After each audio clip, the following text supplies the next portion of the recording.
Hello and welcome back to the channel.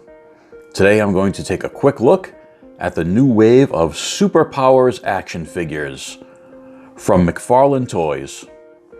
This new wave includes the three figures seen here: Deathstroke the Terminator, Wonder Woman, and Nightwing. And at the time of this recording, these are hitting Walmart stores across the US. Deathstroke is based on his classic design, and he comes with one sword.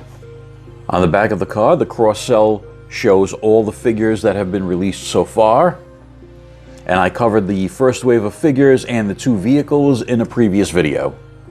We also have a file card with a small paragraph detailing Deathstroke's origin, and that is done in 3 different languages.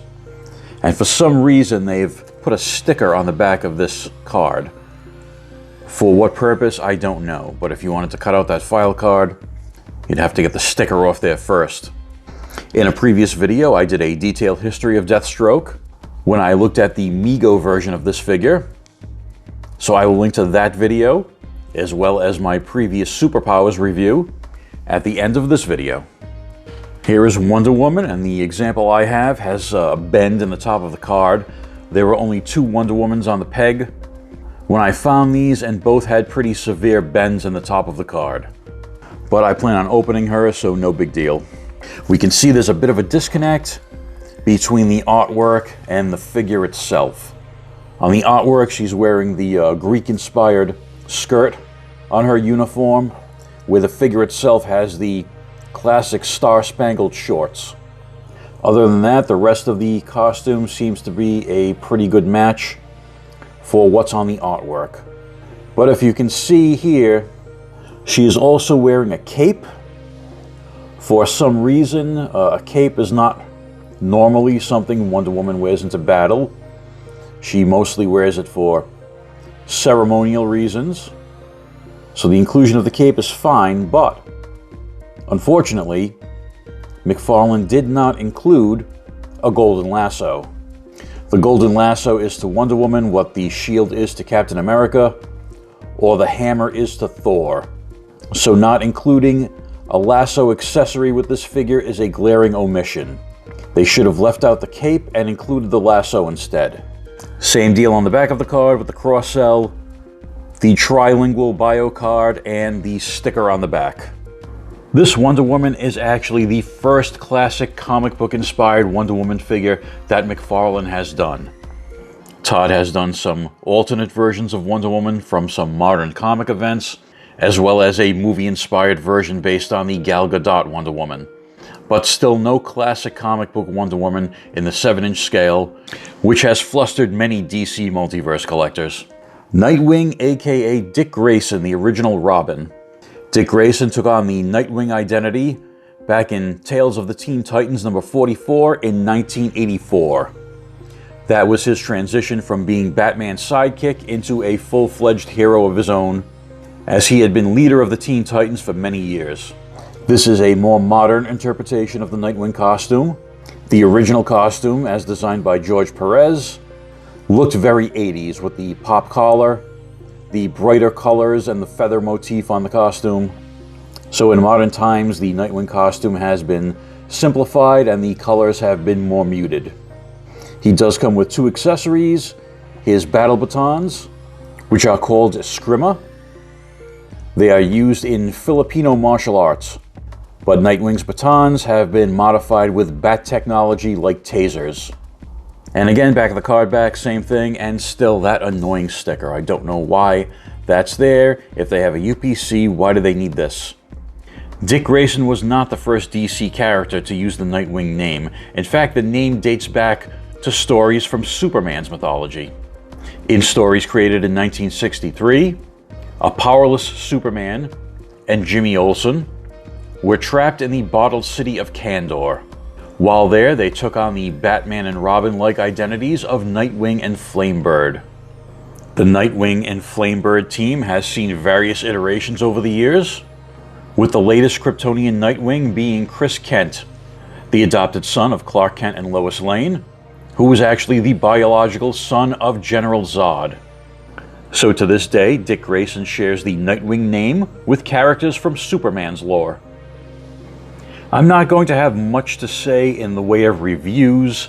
They're all 7 POA. No one's reinventing the wheel here.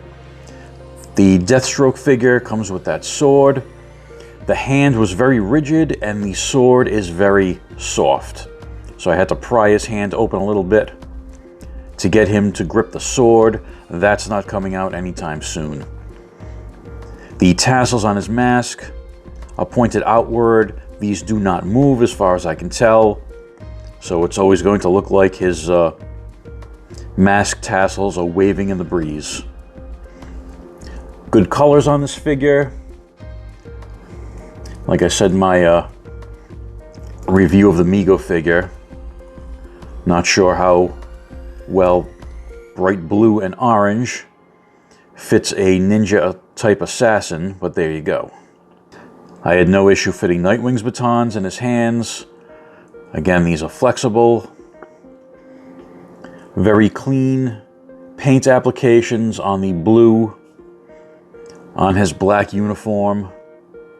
So that looks pretty good. And I also like how they shaped the mask. Nice detail in that to give it that classic Nightwing symbol. Wonder Woman, unfortunately, is the disappointment out of these three. She comes with this cape, which, to their credit, they did not put the punch hole through this cape as they did in the Batman and Superman capes in the first wave. But it's just a plain red cape. There's no decoration on it. When Wonder Woman wears a cape, it usually has the same type of stars and stripe motif that her uniform has, but this is just plain red. So most people are probably not even going to display this with her. And it is kind of caught under her hair. As you can see, I got it off. So we don't need this. Her face has this weird sheen to it. I don't know if that's being picked up on camera, but it is very disconcerting to see this like shiny sheen over her face.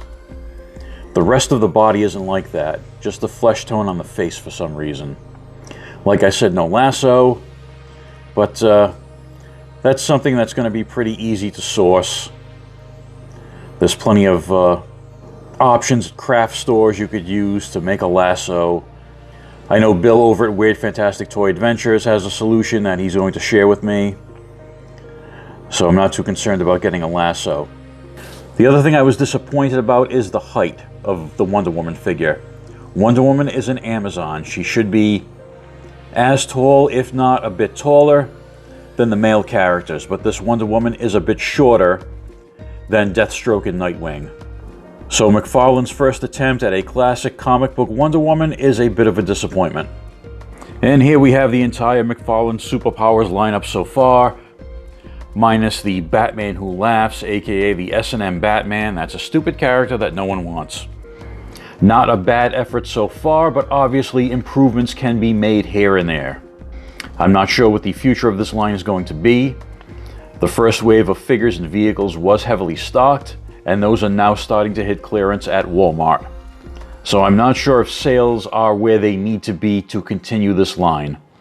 McFarlane did previously show us digital renders for 2 new vehicles, those being 2 key vehicles in the DC universe, a Batmobile and an invisible jet for Wonder Woman.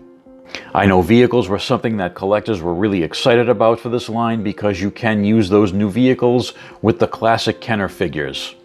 So here's hoping. The original wave of figures and vehicles just kind of showed up in Walmart one day without any fanfare or announcements. So who knows, the Batmobile and the invisible jet could show up any day now. That's it for my look at the new wave of Super Powers figures. Are you guys collecting this line? Are you going to pick up any of these figures to display with your classic Kenner figures? Let me know in the comments below. Thanks for watching, and I'll see you in the next video.